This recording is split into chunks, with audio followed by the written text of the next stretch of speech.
Mga master, meron pong isang fake na sulat galing sa GSIS, no? Para pong pinapalabas na ang GSIS ay nagkipag-coordinate sa isa pong law firm.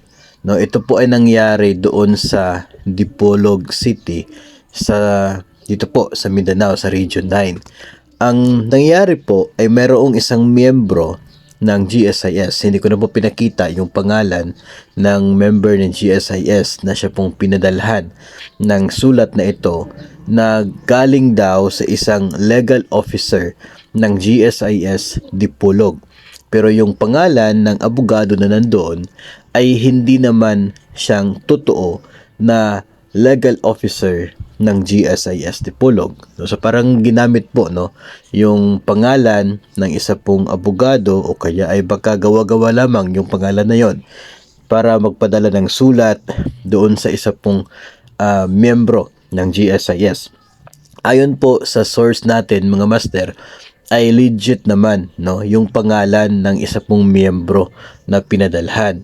At yun po ay legit din na mayroong utang sa GSIS, pero yung problema ay active yung status ng kanyang loans, updated yung payment, pero nagkataon na siya po ay pinadalhan nitong sulat na ito at sinisingil siya doon sa arrears ng kanyang loan account dahil daw sa multiple amortizations na hindi nabayaran, including doon sa panahon ng loan moratorium.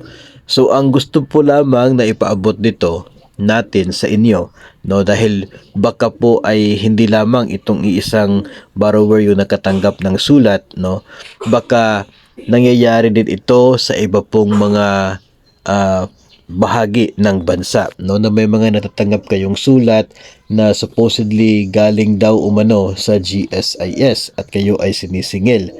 Yung heading din po ng sulat ay nanggaling sa isa pong law firm at hindi po heading ng GSIS branch. So, parang doon pa lang ay para magtataka ka na kung talagang galing yon sa GSIS.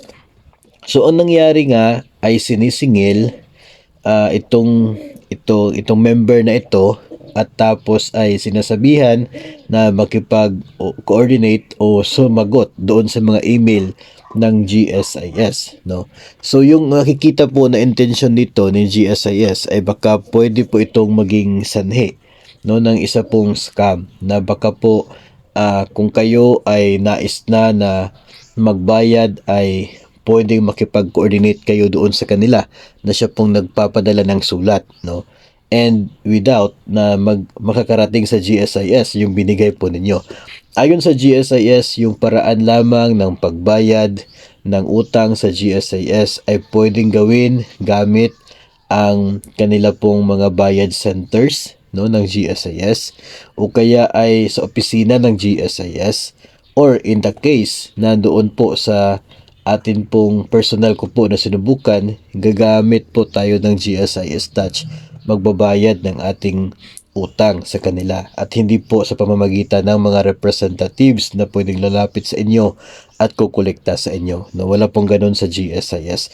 So, gusto ko pong i-present ito sa inyo kasi nga ang worry natin nito ay baka nangyayari siya sa ibang parte ng Pilipinas na tila ba ginagamit itong si GSIS at sinisingil yung mga miyembro ng kanila pong utang at magbo-volunteer na siyang magiging paraan para kayo ay tulungan na makabayad doon sa GSIS.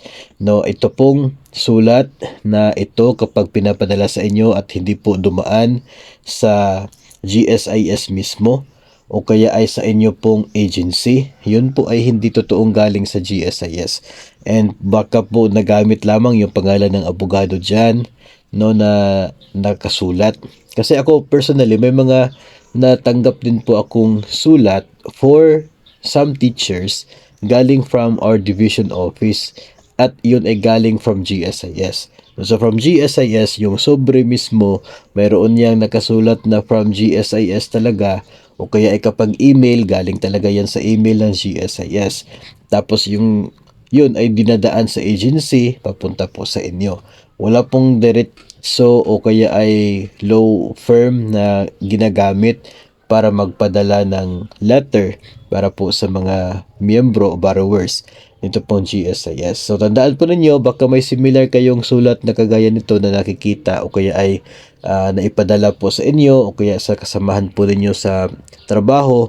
Just inform them na kapag hindi nanggagaling sa agency ninyo na pinapabigay ni GSIS o kaya ay hindi nanggagaling sa isang email coming from GSIS office at kung yan ay nanggagaling sa isang pribadong individual ay hindi po yan totoo na talagang galing kay GSIS.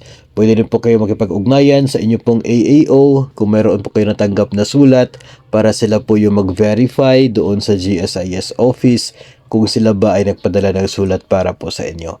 Para po tayo ay sigurado na hindi po tayo mabibiktima ng mga scam.